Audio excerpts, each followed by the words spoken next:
ముఖ్యంగా యువతకి మీరు ఆలోచించండి. మీరు మనం కులాలు దాటి, మతాలు దాటి, ప్రాంతాలు, జిల్లాలు స్థాయి దాటి రాజకీయం ప్రయోజనాలు ఆలోచించకపోతే అందరం నష్టపోతాం. ఈరోజు నిజంగా నాకు సరదా కాదు.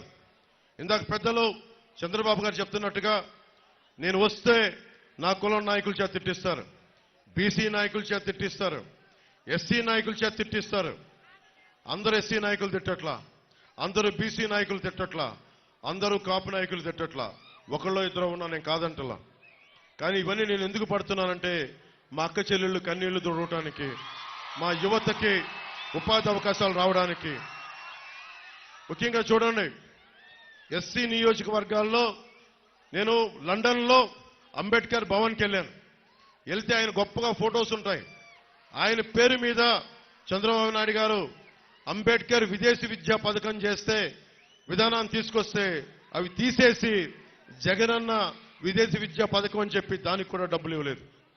మేము రాగానే ఆ పేరు తీసేసి అంబేద్కర్ గారికి గౌరవం ఇచ్చేలాగా, ఆ జై భీమ్ అన్న దానికి గౌరవం ఇచ్చేలాగా అంబేద్కర్ విదేశీ విద్యా పథకాన్ని తిరిగి తీసుకొస్తాం. మనస్ఫూర్తిగా చెప్తా ఉన్నాను. ముఖ్యంగా పరిశ్రమలు రావాలి ఇక్కడికి. మనకి ఇంత గొప్ప కొబ్బరి ఉంది, ఇక్కడ పంట ఉంది, దానికి అనుబంధ పరిశ్రమలు లేవు. నిజంగా కేరళ లాంటి చోట్ల ఆ కొబ్బరి పీచుని రోడ్లకి ఒక లేయర్గా వాడతారు. దాని మీద మన అంబాజీపేటలో జాతీయ పరిశోధనా కేంద్రం ఉన్నా కానీ దాని ఫలితాలను మనం వాడుకోలేకపోతున్నాం. ముఖ్యంగా కొబ్బరి పరిశోధన మనకి పారిశ్రామికంగా ఇక్కడ అనుబంధ పరిశ్రమలు వస్తే చాలా మంది యువతకి ఇక్కడ ఉపాధి అవకాశాలు దొరుకుతాయి. ఐటీ పరిశ్రమలను తీసుకొస్తున్నాం. నిన్న చంద్రబాబు గారు మేము అనుకున్నట్టుగానే చెప్పారు, సభలో కూడా చెప్పారు, వర్క్ ఫ్రమ్ హోమ్. మీ తల్లిదండ్రులను వదిలేసి మీరు ఎక్కడికి వెళ్లాల్సిన అవసరం లేదు.